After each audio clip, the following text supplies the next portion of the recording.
Okay, Jai Hind, dear students, how are you? I hope you all are well at your place with your family. Subject is physical education, class 12th, unit 8, and our topic is physiological changes due to aging and role of physical activity. देखिए इस अपने topic में अगर आप ध्यान से देखें तो तीन चीजें, एक तो है फिजियोलॉजिकल चेंजेस, एक है एजिंग और एक है फिजिकल एक्टिविटी। तो देखिए फिजियोलॉजिकल चेंजेस का मतलब ये है कि जैसे जैसे हमारी उम्र बढ़ती है या उम्र बढ़ने से as we cross the age of 30 years, that means जैसे जैसे हम ओल्ड एज की तरफ और जाते हैं, एडवांसमेंट ऑफ ओल्ड एज। तो एज के साथ जो फिजियोलॉजिकल चेंजेस हैं, वेदर दे आर डिक्रीजिंग और इंक्रीजिंग, उनको हम देखेंगे। देखिए हमारी बॉडी है, बॉडी सिस्टम से बनी है, कई सारे बॉडी सिस्टम्स हैं इसमें, जैसे रेस्पिरेटरी सिस्टम्स है, सर्कुलेटरी सिस्टम्स है, एक्सक्रीटरी सिस्टम्स है, रिप्रोडक्टिव सिस्टम्स है, इम्यून सिस्टम है, ग्लैंडुलर सिस्टम है, एक्सेट्रा एक्सेट्रा। सो ये जो बॉडी सिस्टम्स हैं इनकी अपनी एक इफ़िशियंसी है, वर्किंग इफ़िशियंसी है, या हम कह सकते हैं कि इनका फंक्शनिंग है। हर जो ऑर्गन्स है उसकी एक फंक्शनिंग कैपेसिटी है, कैपेबिलिटी है। सो एक होती है पीक परफॉर्मेंस।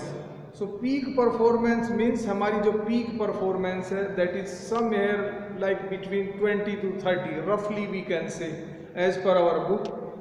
एक व्यक्ति की जो पीक परफॉर्मेंस होती है वो होती है 20 से और 30 साल की उम्र में, और somewhere we can say between the 18 और 30 ईयर्स। उसको बोलते हैं peak performance. That means the best output. इस उम्र में हमारी बॉडी बेस्ट आउटपुट देती है। कोई भी एग्जाम्पल लें, अगर हम मसल साइज की बात करें तो हमारी मसल साइज भी इस उम्र में मैक्सिमम होगी, या हमारी डाइट भी 20 से 30 साल की उम्र में अच्छी होगी। हम क्वांटिटी ऑफ फूड मतलब अच्छे से खा पाएंगे। और if you talk about the overall health, वो भी उसकी भी पीक परफॉर्मेंस यही होगी, है ना। या हम बात करें हमारे कार्डियक आउटपुट की, सो कार्डियक आउटपुट की भी जो पीक परफॉर्मेंस होगी 20 से 30 साल की उम्र में होगी। उसको हम कहते हैं ना जवानी, यंग एज, है ना। सो ये एक एज है जिसमें हमारी जो फिजियोलॉजिकल जो फंक्शंस हैं उनकी जो परफॉर्मेंस होती है पीक होती है, सबसे हाई होती है। But as we start crossing 30 years और like advancement of old age, so हमारे जो फिजियोलॉजिकल फंक्शंस हैं उनकी परफॉर्मेंस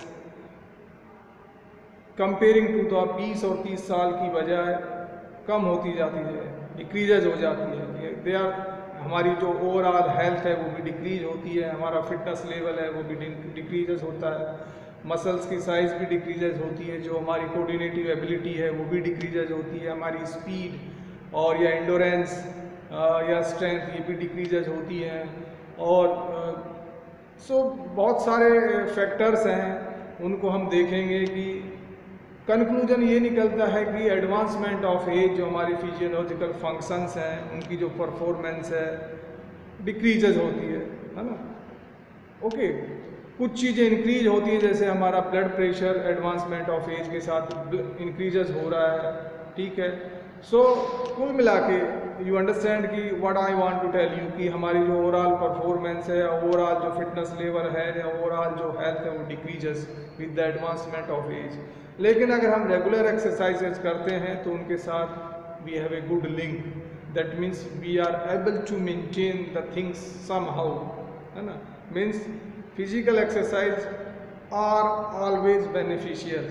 सो फिजिकल एक्सरसाइज से जो परफॉर्मेंस डिक्रीज हो रही है उसको इंक्रीजेस किया जा सकता है, यही इसमें बताया गया। तो we will take all the points one by one as per our books कि what are the physiological functions, जैसे यहाँ पे reaction time, speed of movement, जितने भी हैं उन फिजियोलॉजिकल फंक्शंस पे हम बात करेंगे। फिर उनका एज एडवांसमेंट ऑफ एज जिससे कैसे इफेक्ट पड़ रहा है उसको जानेंगे। फाइनली अगर हम फिजिकल एक्सरसाइजेस करते हैं तो क्या उन पे इफेक्ट पड़ता है, इसी पे आप बात करेंगे।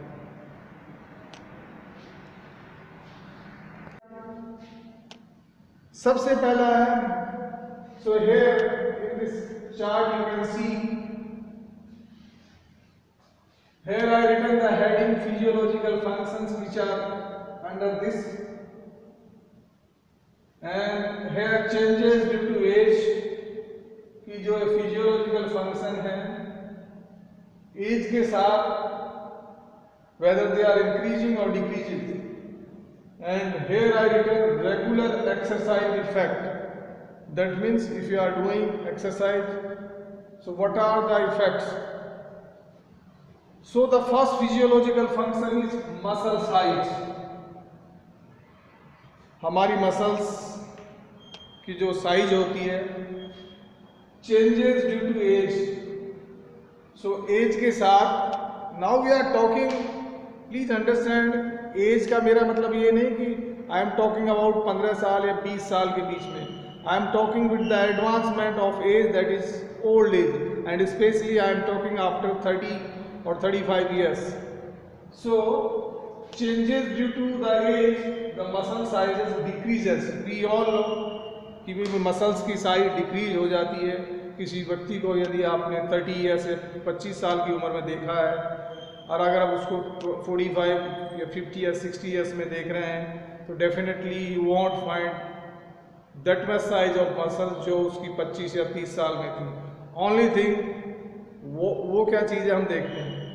सो muscle sizes decreases and regular exercise, if the individual is doing regular exercise, so muscle size will increases. That means यहाँ पे जो हमारी फिजिकल एक्सरसाइज हैं उनका फर्क पड़ रहा है मसल साइज पे. एज के साथ मसल साइज डिक्रीजेज होती हैं, बट जो लोग रेगुलर फिजिकल एक्सरसाइज करते हैं वो कहीं ना कहीं मेंटेन रख पाते हैं या इंक्रीज कर लेते हैं एज के साथ भी. So here you can see. So next जो फिजियोलॉजिकल फंक्शन है दैट इज मसल स्ट्रेंथ, यानी कि मसल में कितनी ताकत है या मसल में कितना कॉन्ट्रैक्शन पावर है, उसी को बोलते हैं muscle strength. So we can say changes due to the age, this is also decreases. देखिए most of the physiological function की जो परफॉर्मेंस है एज के साथ डिक्रीज होती है, मोस्ट ऑफ द. बाकी किसकी नहीं होती हम बात करेंगे. सो ये जो मसल स्ट्रेंथ है this is also decreases, but regular exercise can increase. Okay, now next basal metabolic rate, BMR. देखिए पहले तो आप इसको समझ लें कि BMR होता क्या है, जो बेसल मेटाबॉलिक रेट होती क्या है. देखिए जब हम रेस्ट कर रहे होते हैं, लेट अस से कि when we are sleeping, but lot of function in our body are still working. ठीक है, still we are breathing, that means our lungs are working, our respiratory systems is working, our digestive systems is working, our circulatory systems is working. ठीक है, so lot of जो body functions are still working although we are sleeping or we are taking rest, but still many body functions are still working. That means they need energy even when we are taking rest या हम सो रहे होते हैं तो they need energy.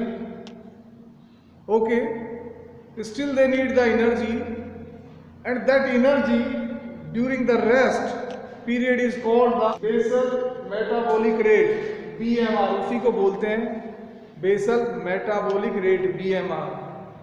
Conclusion ये है कि when we are taking rest or let us say when we are sleeping, but still many body functions or many physiological functions are still working and they need energy. उसी को बोलते हैं BMR, basal metabolic rate. सो यहाँ पे जो basal metabolic rate है वो as के साथ डिक्रीज होती है, कम होती है,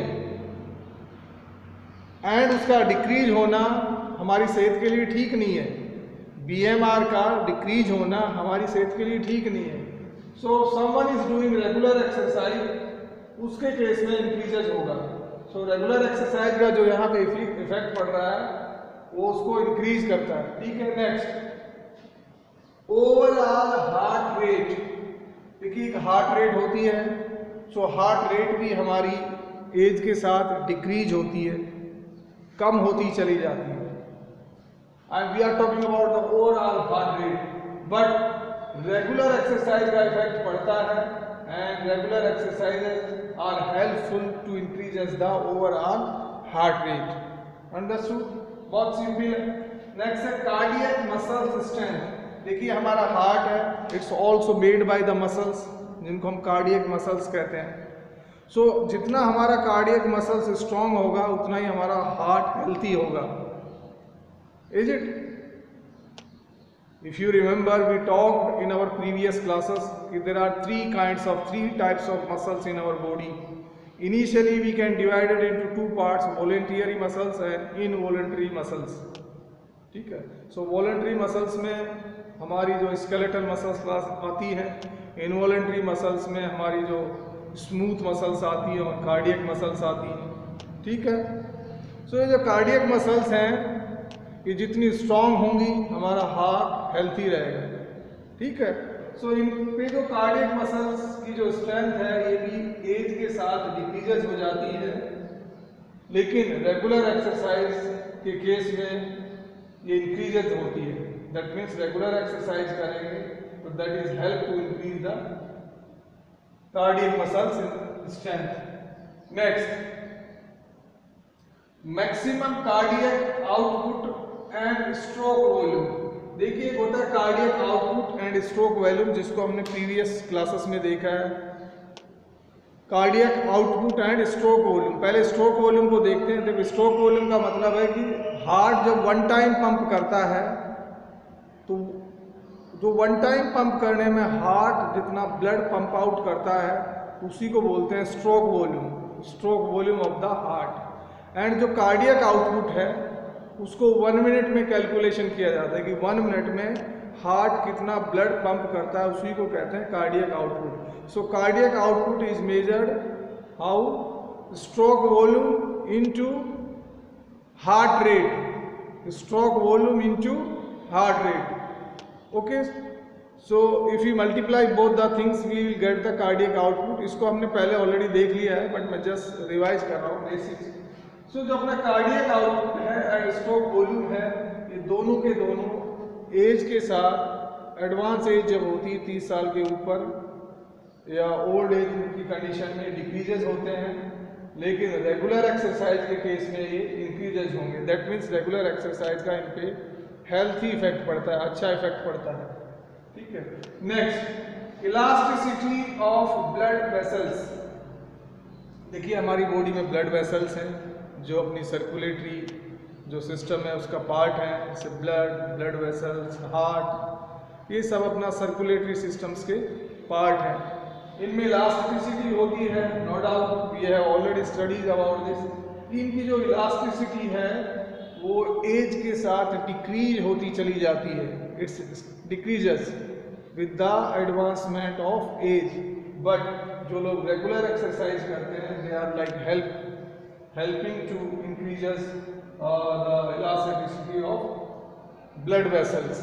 That means regular exercise से जो blood vessels की जो elasticity है that can be maintained or increases.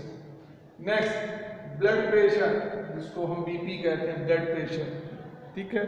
Blood pressure भी आपको मैंने बताया था कि how to be measure the blood pressure. Blood pressure क्या होता है? जैसे एक होता है सिस्टोलिक, एक होता है डायस्टोलिक. ओके, हाई और जिसको लोग बेसिकली बोलते हैं ना blood pressure, systolic and diastolic.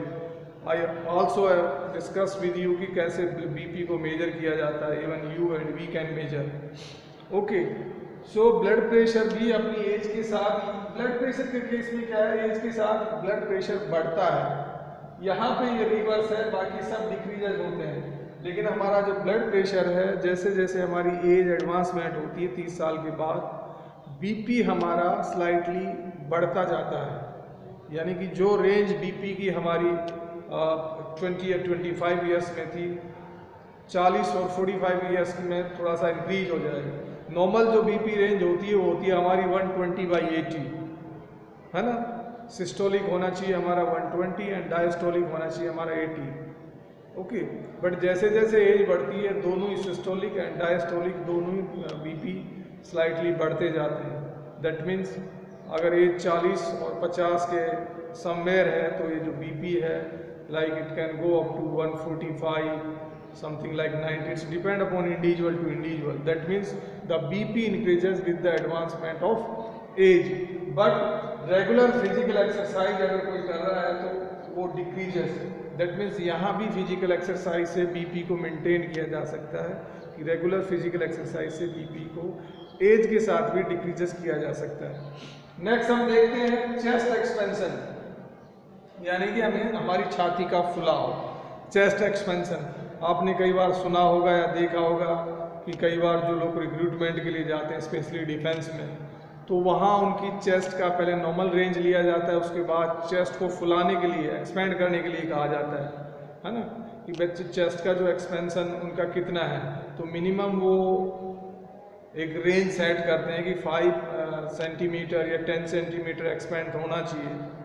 सो अगर वो नहीं होता तो वहाँ से उनको रिजेक्ट कर दिया जाता है. तो चेस्ट एक्सपेंशन एज के साथ डिक्रीजेज होता है, ऑलरेडी यहाँ पे लिखा हुआ है, बट जो लोग फिजिकल एक्सरसाइज करते हैं उनका इंक्रीजेज होता है. ओके, नेक्स्ट है रिएक्शन टाइम. रिएक्शन टाइम के बारे में हमने इनफ डिस्कशन किया है. रिएक्शन टाइम वो होता है कि जैसे ही बेसिकली हमें कहा जाए कि गो, रनिंग के लिए गो या 100 मीटर शूट के लिए कहा जाए कि गो, अब गो बोलने के बाद हमारा बॉडी कितने टाइम में रिएक्ट करता है उसी को बोलते हैं रिएक्शन टाइम, है ना. सो काफ़ी डिस्कस किया था इस पर. जो हमारा रिएक्शन टाइम है वो भी डिक्रीज होता है, लेकिन एक्सरसाइज से इंक्रीज रखा जा सकता है इसको. ठीक है. नेक्स्ट जो है speed of movement. Speed of movement देखिए सारे हमने इन सब पे डिस्कशन किया था. स्पीड ऑफ मूवमेंट क्या होता है? स्पीड ऑफ मूवमेंट का मतलब ये होता है कि हमारा एक मूवमेंट करने में जो हमारी स्पीड है, जैसे मैं अपना ये हैंड रोटेट कर रहा हूँ, दैट इज़ वन मूवमेंट. सो एक तो मैं इसको बहुत स्लोली आई एम जस्ट मूवमेंटिंग, सो वहाँ ऐसे मतलब एक मूवमेंट करने में मैंने काफ़ी टाइम ले लिया, तो ये जो स्पीड ऑफ मूवमेंट है मेरी काफ़ी कम है. लेकिन now I am doing very fast. In this case the speed of movement is good. So जो हमारी स्पीड ऑफ मूवमेंट है ये हमारी जो फिजिकल फिटनेस का उसी का एक कंपोनेंट है. तो जितना हमारा स्पीड ऑफ मूवमेंट अच्छा रहेगा हमारी फिजिकल फिटनेस अच्छी रहेगी. सो जो स्पीड ऑफ मूवमेंट है ये भी डिक्रीजेज होती है एज के साथ, बट अगर हम रेगुलर एक्सरसाइज करते हैं तो इंक्रीजेज होगी. फ्लेक्सिबिलिटी पे हमने काफ़ी बात की थी कि फ्लेक्सिबिलिटी क्या होती है. फ्लेक्सिबिलिटी होती है it is the ability of the joint to move in maximum range, कि हम अपने जॉइंट्स को कितना अधिक से अधिक रेंज में खोल सकते हैं उसी को बोलते हैं या मूवमेंट करा सकते हैं फ्लेक्सिबिलिटी. सो फ्लेक्सिबिलिटी भी हमारी एज के साथ डिक्रीज होती है. उम्र के साथ जैसे जैसे हमारी उम्र बढ़ती है फ्लेक्सिबिलिटी डिक्रीजेज होती है, कम होती है. लेकिन रेगुलर फिजिकल एक्सरसाइज का फ़र्क पड़ेगा, इंक्रीजेज होती है. बात करते हैं इंडोरेंस की. इंडोरेंस में भी हमने बात की थी. इंडोरेंस क्या होता है? So endurance is the ability of the body to work for the longer duration. ठीक है, to work against the resistance for a longer duration. And endurance is also 2 type, aerobic and anaerobic, जिस पे हमने we have done enough discussion. So जो endurance है वो भी as के साथ डिक्रीज होता है, but it can be increases by the regular physical exercise. ये मत समझ लेना कि भाई सर आपने बोला था तो 70 ईयर्स में अगर हम एक्सरसाइज करेंगे तो हमारा जो एंडोरेंस है वो जो हमारा एंडोरेंस 25 ईयर्स में था उससे ज़्यादा होना चाहिए. Sorry dear, it's not, I am not telling that way. I am telling कि by the physical exercise somehow the things can be maintained, कि जो 40 या 60 ईयर्स में जो मसल्स बेसिकली, जैसे हम मसल साइज की बात करेंगे, जो 60 ईयर्स में मसल साइज जितनी होनी चाहिए और वो हमारी अगर 40 ईयर्स में ही. Okay, so please understand this theory कि लेट अस से मैं एक एग्जांपल देता हूँ कि भाई हमारी 40 ईयर्स में जो मसल साइज है कंपेयरिंग टू 25 ईयर्स कम है, ऑफ कोर्स कम है. बट अगर हम रेगुलर फिजिकल एक्सरसाइज करते हैं तो कहीं ना कहीं हम मेंटेन कर सकते हैं और हम 50, 55, 60 ईयर्स तक अपनी मसल साइज को मेंटेन कर सकते हैं. सो वही है, एक्सरसाइज के गुड इफेक्ट्स हैं. ठीक है. नेक्स्ट जो है कोऑर्डिनेटिव एबिलिटी. कोऑर्डिनेटिव एबिलिटी में we have done enough discussion. like the ability of the body to change the movement or to change the direction as quickly as possible with making balance, मतलब balance बना रहे, balance मतलब control ना खोए body, balance के साथ साथ अपने डायरेक्शंस, अपने मूवमेंट को चेंज करना ही होती है कोऑर्डिनेटिव एबिलिटी, या जिसको बोलते हैं एजिलिटी, चपलता.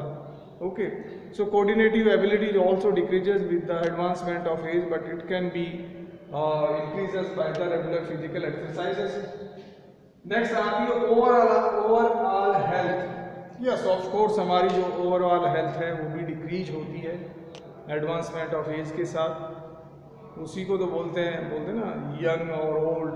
सो ऑफ कोर्स जो जैसा हमारा हेल्थ 25 ईयर्स या 20 ईयर्स में होती है वो 50 या 60 ईयर्स में नहीं होगी. It will be definitely decline but by the physical exercise.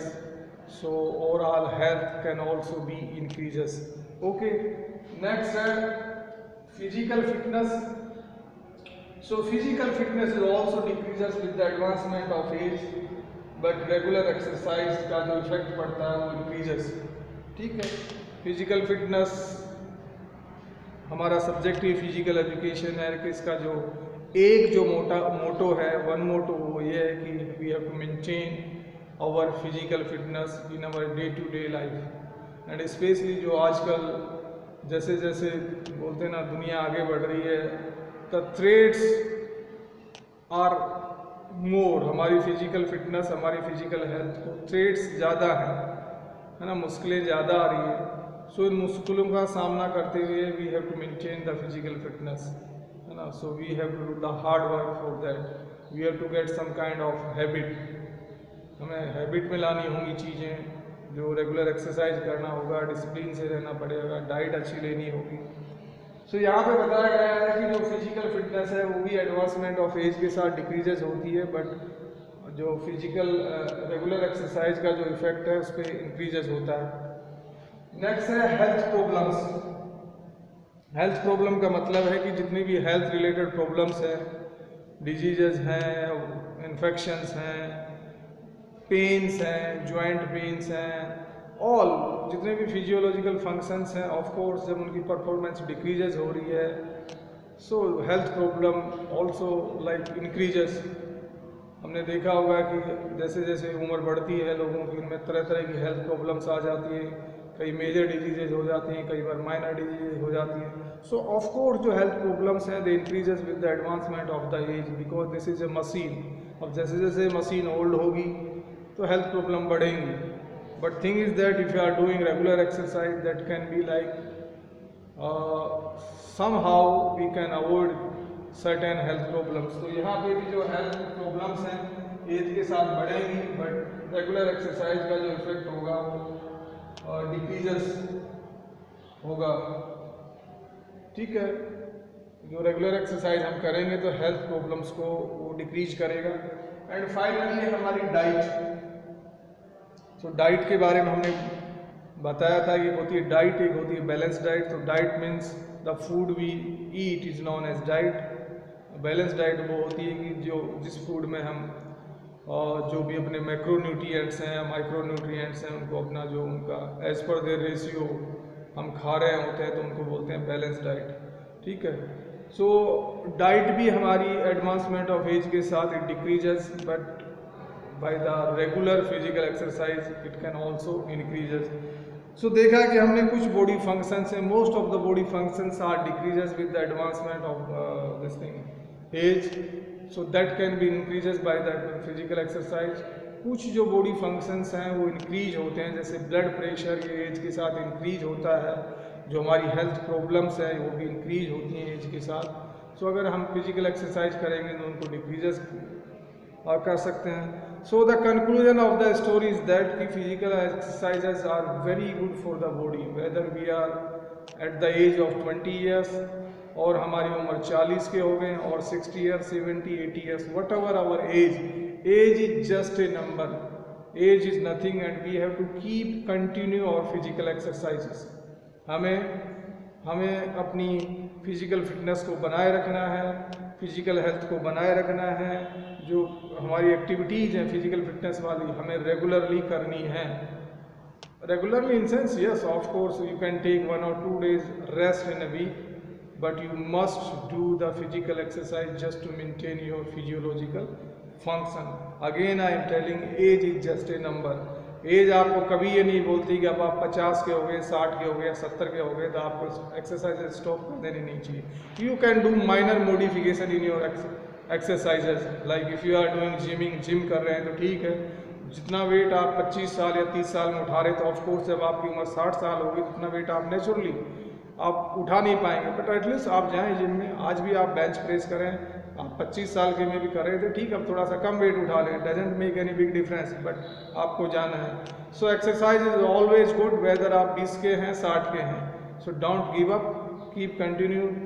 And जो आपकी गुड हैबिट्स हैं उनको आप बनाए रखें, नेवर गिव अप. ठीक है, अच्छी नींद लें, अच्छा वर्कआउट करें, बैलेंस डाइट लें, and sometimes you go for the meditation, pranayam, swimming, long running also. So dear students, that's all in this today's topic. See you in the next class.